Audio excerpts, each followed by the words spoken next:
বিশ্বর ভিতরতে বৈজ্ঞানিক ক্ষেত্র জিলিকি থকা শ্রদ্ধার ফাইজুদ্দিন স্যার, মঞ্চত উপবিষ্ট জাহাঙ্গীর স্যার মোর দাদা, মঞ্চত উপবিষ্ট ডক্টর তাসের হুসেইন, মঞ্চত উপবিষ্ট এই ভোমৰাবিল হাইস্কুলৰ প্ৰধান শিক্ষককে ধৰি কেইবাগৰাকী শিক্ষক শিক্ষয়িত্ৰী, নেমচুৰ কেন্দ্ৰীয় কৰ্মকৰ্তা, সন্মুখত থকা ছাত্ৰ ছাত্ৰীসকল, অভিভাৱক অভিভাৱিকাসকল আৰু ইয়াত থকা আই মাতৃসকল, মই অলপ আগুৱাই যাম। কিছুমান কথা মই আজিৰ ভাষণ সোনকালে শেষ কৰিব লাগিব আৰু দুইফালে ভাষণটো ৰাখিম। আজি প্ৰথমতে মই কেন্দ্ৰীয় নেতৃত্বক উদ্দেশ্য কৰি কিছুমান কথা ক'ম। ছাত্ৰ ছাত্ৰীসকলক ইতিমধ্যে জাহাঙ্গীৰ ছাৰে ক'লে আৰু ফাইজুদ্দিন ছাৰেও ক'ব, মই অলপমান কথা ছাত্ৰ ছাত্ৰীসকলকে ক'ম। এটা কথা মই কৈছোঁ যে যিকোনো সংগ্ৰাম যেতিয়া পৰিচালিত কৰিব পাৰোঁ, সংগ্ৰামটো যদি ইউনাইটেড হয় তেনেহ'লে সংগ্ৰাম সফল হয়। আজি এই বিটিআৰৰ পবিত্ৰ ভূমিত আছোঁ। বিটিআৰ আজি চাৰিওফালে উন্নতি হৈছে, বড়োলেণ্ড টেৰিটৰিয়েল কাউন্সিল পাইছে। ইয়াত একমাত্ৰ হ'ল বড়ো জাতীয়তাবাদৰ একতা আৰু এই একতাৰ কাৰণে বিটিআৰ আজি চাৰিওফালে উজ্বলিব ধৰিছে। ইয়াতে যদি আপুনি বিশ্ববিদ্যালয় পাব, ইয়াতে আপুনি NITও পাব, ইয়াতে আপুনি এয়াৰপৰ্টো পাব, ইয়াতে আপুনি কি নাপায় সকলোবিলাক পাব। কিন্তু আমাৰ দুখ আৰু পৰিতাপৰ বিষয়, আমাৰ কিছুমান সংখ্যালঘু ছাত্ৰ সন্থা, উত্তৰ পূৰ্বাঞ্চল সংখ্যালঘু ছাত্ৰ সন্থাই যদি কয় আজি ষষ্ঠ তেওঁলোকৰ বাৰ্ষিক দিৱস, আজি দুটা মিটিং কেন্দ্ৰীয় সমিতি পাতিছে। সৌভাগ্য আৰু দুৰ্ভাগ্যজনকভাৱে মই দুটা মিটিঙৰে নিৰ্দিষ্ট বক্তা। আজি ইয়াত, কাইলৈ মই কলাইগাঁও। আমাৰ মাজত যদি এই বিভাজন হয় তেনেহ'লে সংগ্ৰাম এটা চলাই লৈ যাবলৈ বহুত অসুবিধা হয়। প্ৰথমতে মই এই গোলাপ ৰাব্বানী দাদা আৰু বদৰুল দাদাক ইয়াৰ পৰাই আহ্বান জনাইছোঁ যে আপোনালোকৰ যি মান অভিমান, এই পদবী এইবিলাক এৰি আপোনালোকে একগোট হৈ কেনেকৈ আগৰ দৰে নেমচু কাৰ্যকৰিত কৰিব পাৰে তাৰ ব্যৱস্থা লওক। এয়া হ'ব মানে এটা আটাইতকৈ উচিত সিদ্ধান্ত। দুৰ্ভাগ্য কি ক'ম, তবলিগ জামাত, ইমান ডাঙৰ এটা জামাত মুছলমানৰ, আজি দুই ভাগ। দুৰ্ভাগ্য ক'ত কম, জমিয়ত উলামায়ে হিন্দ, গোটেই ভাৰতবৰ্ষৰ স্বাধীনতা সংগ্ৰামত যিটো সংগঠনে নেতৃত্ব দিছিল, সেই জমিয়ত উলামায়ে হিন্দ একে উদ্দেশ্য, ক'ব শিক্ষা। নেমচুৰ এই সংগঠনৰ কি উদ্দেশ্য? শিক্ষা, প্ৰগতি, উন্নতি, প্ৰতিবাদ, একে উদ্দেশ্য। কিন্তু দুই ভাগ, কাৰণ ভাগ হ'লে চৰকাৰ পক্ষৰ বা বেলেগ পক্ষৰ সুবিধা হয়। ভাগ তেতিয়া হয়, ভাই আৰু ভাইৰ মাজত যেতিয়া ভাগ হয় তেতিয়া সেই ঘৰখনক বেলেগে আক্ৰমণ কৰিবলৈ সুবিধা হয়। যদি আপোনাৰ ঘৰত তিনিগৰাকী ভাই ককাই আছে, যদি আপোনালোকে ভাগ হয় তেতিয়াহ'লে বেলেগে আপোনাৰ দুৰ্নাম ক'বলৈ সুবিধা হয়। তেতিয়া তিনি ভাই যেতিয়া ইউনাইটেডলি থাকে তেতিয়া কিন্তু সমাজত আৰু এই পৰিয়ালটোত কোনো ধৰণৰ অসুবিধাৰ সৃষ্টি নহয়। মোৰ কথা বুজি পাইছে আপোনালোকে? মই সঁচা কথা কৈছোঁ নে? আমাক লাগিব একতা। এয়া ভাৰতবৰ্ষ, এইখন মহাত্মা গান্ধীৰ ভাৰতবৰ্ষ, এইখন ভাৰতবৰ্ষ পণ্ডিত জৱাহৰলাল নেহৰুৰ ভাৰতবৰ্ষ। এয়া ভাৰতবৰ্ষ। আজি 26 তাৰিখ, যোৱাকালি আমি অটল বিহাৰী বাজপেয়ীৰ শতবাৰ্ষ উদযাপন কৰিছোঁ। এয়া ভাৰতবৰ্ষ। এইখন ভাৰতবৰ্ষ কাৰ? আমাৰ ভাৰতবৰ্ষ। এইখন ভাৰতবৰ্ষৰ সংবিধানে দিছে ইকুৱেলিটি বিফৰ ল। এইখন ভাৰতবৰ্ষৰ সংবিধান দিছে সকলোকে একেলগে থাকিম, আইনৰ দৃষ্টিত আমি সকলো সমান। এয়াই আমাৰ ভাৰতবৰ্ষ। কিন্তু দুখ আৰু পৰিতাপৰ বিষয়, এই ভাৰতবৰ্ষত কিছুমানে কি কয়, এইখন বিটিআৰ বহুত মহান মনীষীৰ বিটিআৰ, এইখন কোকৰাঝাৰ বহুত মহান মনীষীৰ কোকৰাঝাৰ, এইখন বডোফা উপেন্দ্ৰনাথ বৰ্মাৰ কোকৰাঝাৰ। এই কোকৰাঝাৰ উপেন্দ্ৰনাথ বৰ্মাহঁতে তেওঁলোকে এটা সপোনৰ ঐক্যৰ প্ৰগতিৰ এক সপোন দেখিছিল। সেই সপোন আমাক বাস্তৱিত কৰিব লাগিব। আজি আমি এই মিটিং আছোঁ, মিটিঙৰ জৰিয়তে আমাৰ বাৰ্তা কি? সমাজত একতা। আমি সমাজৰ পৰা দূৰত নহওঁ, সমাজত একতা। মই কম, প্ৰথমতে কেন্দ্ৰীয় নেতৃত্ব ইয়াত আছে, মোৰ বদৰুল দা শ্ৰদ্ধাৰ তাতে আছে।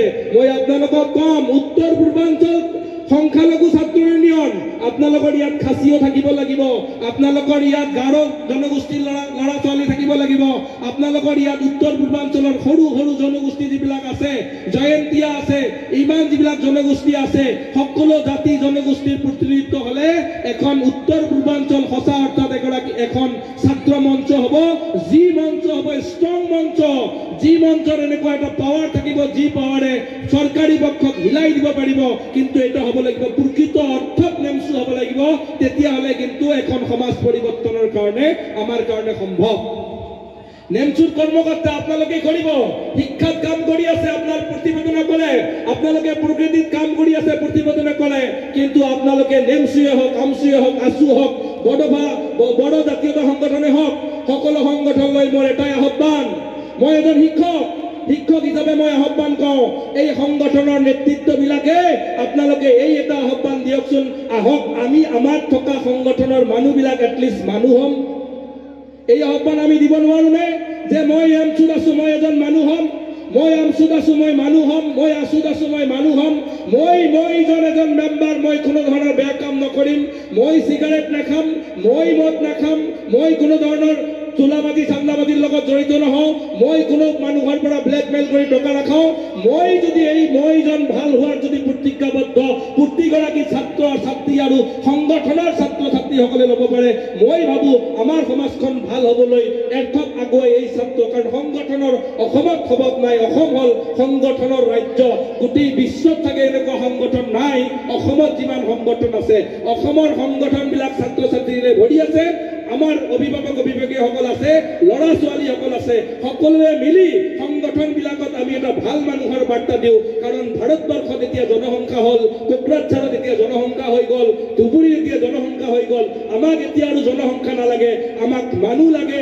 আমাক যদি আপুনি যদি সংখ্যালঘুৰে হয়, আমি প্ৰফেট মুহাম্মদুৰ ৰাসূলুল্লাহৰ কথা যেটা আমাক উম্মত লাগে, আমাক বান্দা যদি লাগে, আমাক কেনেকুৱা মানুহ লাগে, আমাক আনৰ অনিষ্ট নকৰা মানুহ আমাক লাগে, আমাৰ সমাজখনত কি মানুহ লাগে, আব্বা আম্মাৰ লগত ভাল ব্যৱহাৰ কৰা আমাৰ সমাজখনত মানুহ লাগে, আমাৰ সমাজখনত কি মানুহ লাগে, আমাৰ সমাজখনত কেনেকুৱা মানুহ লাগে, মোৰ প্ৰতিবেশী ছাত্ৰী এগৰাকীয়ে ক'ৰবাত পঢ়িব পৰা নাই, মই ধনী মানুহ, মই হেল্প কৰা এটা মানসিকতা, সেই ছাত্ৰ ছাত্ৰীসকল আমাক লাগে, এনেকুৱা ধৰণৰ অভিভাৱক লাগে।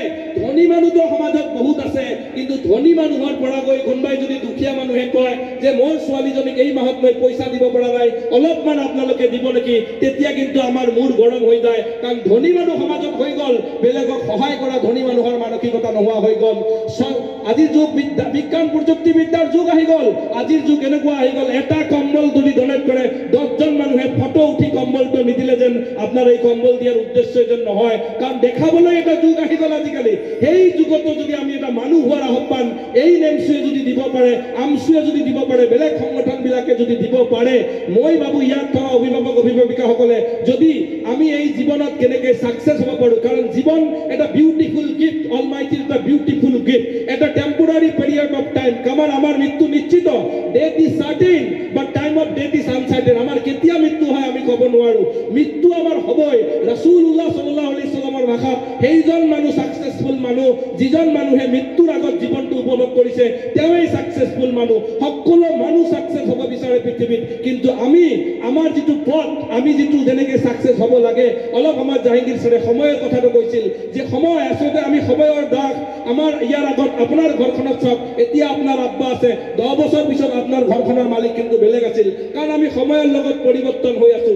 যি সময়ত ভেলু দিব পাৰিব, যি সময়ৰ লগত আজি আমি আকৌ আজি 26 তাৰিখ, 4 দিন 5 দিন পিছত আমি নতুন বছৰ হেপী নিউ ইয়াৰ উইশ কৰিম, কিন্তু আমি কেতিয়াও মূল্যায়ন নকৰোঁ আমাৰ গোটেই দিনটো, গোটেই বছৰটো আমি কি কৰিলোঁ, আমি হেপী বাৰ্থডে পালোঁ, কিন্তু আমি অতি সোনকালে মৃত্যুৰ ফালে আমি গৈ আছোঁ, সেই কথা কিন্তু আমি চিন্তা নকৰোঁ। ছাকচেছফুল মানুহ আমি কেতিয়া হ'ম, যেতিয়া ছাকচেছফুল মানুহ হ'ম যেতিয়া আমাৰ মাজত থকা কোনো ধৰণৰ বেয়া কামবিলাক যেতিয়া থাকে আমি আঁতৰাব পাৰিম, তেতিয়া আমি ছাকচেছফুল মানুহ হ'ম। আমি ছাকচেছফুল কেতিয়া হ'ম, ছাকচেছফুল আমি তেতিয়া হ'ম যেতিয়া আমাৰ মাজত কিবা এটা অসুবিধা হয়, অসুবিধাবিলাক আমি সমিল মিলে একেলগে যদি আমি শেষ কৰিব পাৰোঁ, তেতিয়াই আমি ছাকচেছফুল মানুহ হ'ম। আপোনালোকক উদ্দেশ্যি মই দুটা কথা কৈছোঁ। শ্ৰদ্ধাৰ অভিভাৱকসকল, নেমচুৰ যিসকল বিষয়ববীয়া, কেন্দ্ৰীয় বিষয়ববীয়া বিভিন্ন জিলাৰ পৰা আহিছে, 2-এজন মোৰ ফেচবুক ফ্ৰেণ্ডো ইয়াত দেখা পাইছোঁ, মই আপোনালোকক এটা কথা কৈছোঁ যে ইয়াত যদি আপোনালোকে সঁচা অৰ্থত যদি কিবা এটা কৰিব বিচাৰে, এই মানসিকতা লওক যে আজিৰ পৰা মই এনেকুৱা কাম নকৰিম যি কামৰ জৰিয়তে মোৰ ক্ষতি হ'ব। চিগাৰেট খালে মোৰ ক্ষতি হ'ব, ড্ৰাগছ ল'লে মোৰ পৰিয়ালৰ ক্ষতি হ'ব, মদ খালে মোৰ পৰিয়ালৰ ক্ষতি হ'ব। প্ৰতিজ্ঞাবদ্ধ এইটো হ'ব লাগে সকলো নেমচু কৰ্মকৰ্তা যে মই সময়ৰ সৎ ব্যৱহাৰ কৰিম, মই আজিৰ পৰা এনেকুৱা কাম নকৰিম যি কামৰ জৰিয়তে মোৰ ক্ষতি হ'ব, যি কামৰ জৰিয়তে ঘৰখনৰ ক্ষতি হ'ব, যি কামৰ জৰিয়তে আপোনাৰ সংগঠনৰ ক্ষতি হ'ব, বা যি কামৰ জৰিয়তে আপোনাৰ সমাজ তথা ৰাষ্ট্ৰৰ ক্ষতি হ'ব। আপুনি এনেকুৱা কাম নকৰক যি যাতে আপোনাৰ সমাজখনৰ ক্ষতি হ'ব।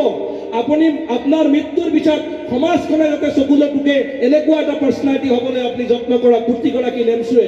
আমি আজি সংগঠন কৰোঁ, আমি প্ৰেচিডেণ্ট, ভাইচ প্ৰেচিডেণ্ট, পোষ্টাৰ সম্পাদক, অমুক সম্পাদক, কংগ্ৰেচুলেশ্যন, থেংক ইউ। কিন্তু মই বহুত মই ছাত্ৰ সন্থাৰ বা বহুত ধৰণৰ ছাত্ৰ সংগঠনৰ মই প্ৰতিনিধিবিলাকক সোধোঁ, আৰে তুমি ছাত্ৰ সংগঠনৰ প্ৰতিনিধি, প্ৰতিদিনাই তুমি কিতাপ পঢ়া নে? নাইতো মই কিতাপ নপঢ়ো। প্ৰতিদিনাই তুমি বাতৰি কাকতখন পঢ়া নে? নাই, মই বাতৰি কাকতখন নপঢ়ো। আৰে ভাই, তুমি নেমচু কৰিছা, তুমি ছাত্ৰ সংগঠন কৰিছা, তুমি যদি প্ৰতিদিনে বাতৰি কাকতখন নকৰা মানে তোমাৰ দেশৰ বিষয়ে কোনো আপডেট নাই। ডক্টৰ পাৰ্থ চট্টোপাধ্যায়, পশ্চিমবংগৰ এগৰাকী বিখ্যাত লেখক পাৰ্থ চট্টোপাধ্যায়ৰ ভাষাত যি মানুহে প্ৰত্যেক দিনৰ আপডেটটো নাৰাখে, তেওঁ MA পাছ, BA পাছ, তেওঁ যি হওক, দিনৰ আপডেট দেশ আৰু সমাজখনৰ বিষয়ে যাৰ নলেজ নাই, সেইগৰাকী মানুহ শিক্ষিত মানুহ বুলি ক'বই নোৱাৰি। চব আমাৰ নেমচুৰ কৰ্মকৰ্তাসকলক কৈছোঁ যে আপোনালোকে কি কৰক, আপোনালোকে প্ৰতিদিনাই অধ্যয়নৰ চেষ্টা কৰক। 30 দিন এতিয়া আপোনালোকৰ প্ৰতিবেদনত কৈছে, নেলছন মেণ্ডেলাৰ কথা কৈছে, শিক্ষাই সমাজ পৰিৱৰ্তন কৰিব পাৰে। হয়, শিক্ষাই যদি সমাজ পৰিৱৰ্তন কৰিব পাৰে, আপোনাক শিক্ষাটো হ'ব লাগিব আধুনিক শিক্ষা, আপোনাক লাগিব আপডেটেড শিক্ষা, তাৰ উপৰি আপোনাক লাগিব মডেল শিক্ষা। কাৰণ সমাজখনত যদি আপুনি চাই, দুৰ্নীতি কৰা মানুহ বেছিভাগেই শিক্ষিত, আপোনাৰ যদি স্কিমৰ পইচা মাৰা মানুহ বেছিভাগেই শিক্ষিত, মিড ডে মিলৰ চাকৰি কৰা মানুহ বেছিভাগেই, চাউল খোৱাৰ বেছিভাগেই মানুহ শিক্ষিত, আপুনি ৰাস্তাৰ চেংচনৰ যদি বেছিভাগে যদি হ'ব, MLA MCLA যদি আপোনাৰ পইচা খাইছে শিক্ষিত মানুহ। চ' মই কোন মানুহক শিক্ষিত মানুহ কম? সেই মানুহকে শিক্ষিত মানুহ কম যি মানুহ শিক্ষাও আছে, নৈতিকতাও আছে, যি মানুহৰ ব্যৱহাৰ খুব ভাল, সেই মানুহক মই শিক্ষিত বুলি কম। মইতো সেইগৰাকী মানুহক শিক্ষিত বুলি নকয়। আপুনি MA পাছ কৰিছে, BA পাছ কৰিছে, তাৰপিছত আপোনাৰ ব্যৱহাৰ খুব বেয়া, আপুনি ভাবি লওক আপোনাৰ শিক্ষাৰ অসুবিধা আছে। আপুনি MA পাছ কৰিছে, আপুনি আব্বাৰ লগত ভাল ব্যৱহাৰ কৰা নাই, আপোনাৰ শিক্ষাত কিবা এটা সংশয় আছে মই ভাবোঁ। আপুনি যদি BA পাছ কৰিছে, আপুনি গাঁৱৰ মানুহক দেখাবলৈ আপুনি ওপৰত এনেকে খোজ কাঢ়িছে, আপুনি 2 দিন গুৱাহাটীত থকাৰ পিছত আহি আপুনি ঘৰত আহি ঘৰৰ মানুহৰ লগত কথা ক'বলৈ পাহৰিছে, মই ভাবোঁ আপোনাৰ শিক্ষাত সমস্যা আছে। আপুনি কি শিক্ষাত? আপুনি নৈতিক শিক্ষাৰে শিক্ষিত হ'ব লাগিব, আপুনি আধুনিক শিক্ষাৰে শিক্ষিত হ'ব লাগিব। আপুনি যদি হিন্দু, গীতাখন পঢ়ক, আপুনি যদি মুছলিম, আপুনি কোৰাণখন পঢ়ক, আপুনি যদি মুছলিম, ৰাছুলৰ হাদিছবিলাক পঢ়ক, তাৰপিছত অকল পঢ়ি আকৌ ইমাম চাবৰ ভুল নধৰিব, ইমাম চাবৰ পৰা ওচৰত ধৰি সোধক। মই বহুত যুৱকক কওঁ, আপোনাৰ চিগাৰেট খোৱা প্ৰব্লেম আছে, আপুনি যাওক গাঁৱৰ মছজিদৰ ইমামক লগ ধৰক, হুজুৰ মই চিগাৰেট এৰিব পৰা নাই, এই হুজুৰে আপোনাক সমস্যাৰ সমাধান দিব। এই আলিম উলামা সমাজৰ লগত এই যুৱ প্ৰজন্মৰ যিটো গেপ, সেই গেপটো আমাক কমাব লাগে। কাৰণ আমি ভাবোঁ কি 2-3 মান শিক্ষিত হৈ 2-3খন কিতাপ পঢ়িয়ে পৃথিৱীৰ সকলোবিলাক নলেজ আমাৰ থকা বুলি ভাবোঁ। সেইকাৰণে মই কওঁ, এই ছাত্ৰ সংগঠন আপোনালোকে শিক্ষাত কাম কৰে। নেমচুক মই 2টা আহ্বান জনাইছোঁ। নেমচুক সময় খুব কম, 5 মিনিট পিছত মাক দিব, নাজান দিব। মই নেমচুক এটা আহ্বান জনাইছোঁ যে আপোনালোকে বছৰি এটা টেলেণ্ট চাৰ্চ পাতক, যি টেলেণ্ট চাৰ্চত 4-5 জন ল'ৰাক নিটৰ কোচিং কৰক, 2 জন মানক APSCৰ কোচিং কৰক। বহুত ফাণ্ড আছে, ইমান ডাঙৰকে মিটিং কৰি, ইমান মাইক ভাড়া দি, ইমান নকৰিলেও হ'ব। সেই টকাখিনি শিক্ষাৰ নামত আপোনালোকে ব্যয় কৰক। সেই শিক্ষাৰ নামত যদি ব্যয় কৰে, তেতিয়াহ'লে প্ৰকৃত সংগঠন হ'ব। কক ইন ফিউচাৰ আছুৱে বহুত ACS অফিচাৰ বনাইছে, কিয়? তেওঁলোকে শিক্ষাত কাম কৰে। AFSUৱে বহুত অফিচাৰ বনাইছে, অসমত বহুত ডক্টৰ বনাইছে, কিয় বনাইছে? তেওঁলোকে মানসিকভাৱে প্ৰস্তুত হৈ কাম কৰিছে।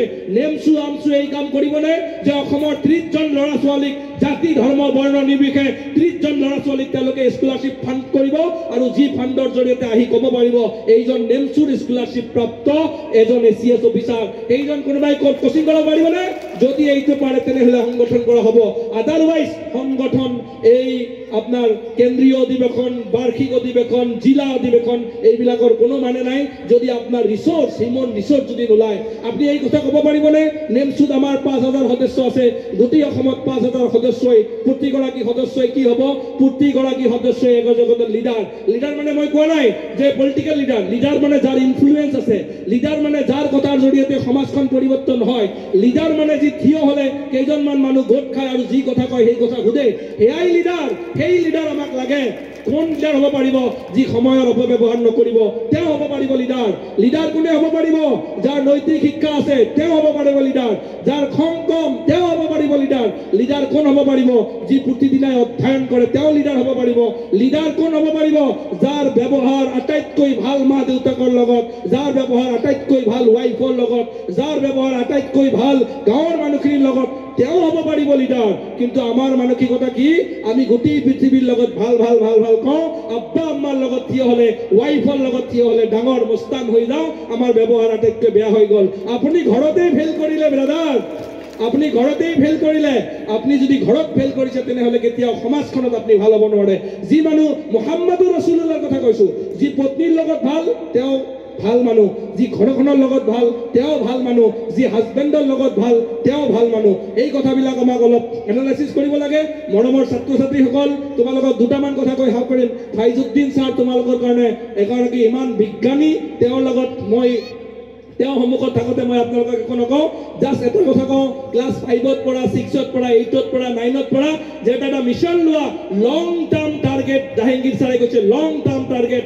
এটা মিছন হ'ব লাগে লং টাৰ্ম টাৰ্গেট যি টাৰ্গেটৰ জৰিয়তে সমাজত মই মানুহ হ'ম মই ছোৱালী ইয়াত এই ছোৱালী মই বহি থকা ছোৱালীজনী এদিন IAS অফিচাৰ হৈ ভমৰাবিলৰ নাম উজ্বলাই তুলিম এদিন ACS অফিচাৰ হৈ ভমৰাবিলৰ নাম উজ্বলাই তুলিম এই টাৰ্গেট লওক ইয়াত থকা শিক্ষাগুৰু ভমৰাবিল হাইস্কুলৰ শিক্ষাগুৰুসকল আছে এই শিক্ষাগুৰুক কৈছো এটা সময়ত গোটেই অসম গোটেই ভাৰতবৰ্ষত চৰকাৰী মাধ্যমে বিদ্যালয় মাধ্যমবিলাকে দপদপাই আছিল আপুনি এই স্কুলৰ প্ৰধান শিক্ষক আপোনাৰ ল'ৰা ছোৱালীক ক্লাছ 5-6ৰ পৰা আপুনি নাৰ্চাৰ কৰক চাব এই ভমৰাবিলে ইতিমধ্যে বিভিন্ন ডক্টৰ ইঞ্জিনিয়াৰ বিভিন্ন প্ৰতিষ্ঠিত মানুহ সমাজত প্ৰতিষ্ঠিত কৰিছে আধুনিক শিক্ষাৰ লগত শিক্ষিত হৈ আপোনাৰ ল'ৰা ছোৱালীবিলাকক ষ্টেণ্ড কৰিবলৈ হওক বা বেলেগ ধৰণৰ কিবা এটা কম্পিটিটিভ এক্সাম বা কম্পিটিটিভ মাইণ্ড কিতাপ পঢ়াৰ এটা মানসিকতা আৰু বাতৰি কাকত পঢ়াৰ এটা মানসিকতা সৃষ্টি কৰি দিয়ক মই নদি ক'ব পাৰোঁ আপোনাৰ এই ছাত্ৰ ছাত্ৰীয়ে আপোনাক এদিন আপোনালোকৰ সমাজখনক এদিন পৰিৱৰ্তন আনিব শেষত এটা কথাই মাত্ৰ কৈছো যে বিভাজন কেতিয়াও কাম্য নহয় দুই বন্ধুৰ মাজত যেতিয়া ভাগ হৈ যায় তেতিয়া কিন্তু সেই বন্ধুৱে সমাজ পৰিৱৰ্তন কৰিব নোৱাৰে যেতিয়া বন্ধু একেলগে হয় যেতিয়া বন্ধুৱে সমাজখনত এনেকুৱা এটা দৃষ্টান্ত দেখুৱাব যে দুই বন্ধুৱে কিবা কৰিব বিচাৰে তেতিয়া কিন্তু আমি গোটেই সমাজখন পৰিৱৰ্তন কৰিব পাৰিম আপুনি যদি চাই বিজেপি যদি চাই ইমান মোষ্ট ডিসিপ্লিন এটা পাৰ্টি কিয় এটা সময়ত কেন্দ্ৰীয় নেতৃত্ব পোৱাৰ লগে লগে প্ৰধানমন্ত্ৰী বা মুখ্যমন্ত্ৰী চেঞ্জ হৈ যায় কিয় এই ডিসিপ্লিন তেওঁলোকৰ এই ডিসিপ্লিনটো আছে আমি ডিসিপ্লিন ভালদৰে শিকিব পাৰোঁ বহুতৰ উদাহৰণ দিওঁ আমি কওঁ আপুনি যদি নিয়মানুৱৰ্তিতা হ'ব বিচাৰে এজন ডিসিপ্লিন মানুহ যদি হ'ব বিচাৰে আপুনি একো কৰিব নালাগে আপুনি আপোনাৰ আম্মাক ফলো কৰক আপোনাৰ আব্বাক ফলো কৰক কাৰণ আপোনাৰ কাৰণে মোষ্ট আইডিয়েল আৰু মোষ্ট ডিসিপ্লিন মানুহে হ'ল আপোনাৰ আব্বা আৰু আপোনাৰ আম্মা বহুত কথাই ক'লো সকলোৰে ভাল হওক শিক্ষক শিক্ষয়িত্ৰী আৰু ছাত্ৰ ছাত্ৰীসকলৰ পাঠ মই ফাইজুদ্দিন ছাৰৰ কাৰণে ৰাখিলোঁ সংগঠনৰ বিষয়ববীয়াসকল কথাত যদি ভুল হৈছে মাৰ্জনা কৰিব কিন্তু একগোট হোৱাৰ বিকল্প কেতিয়াও নাই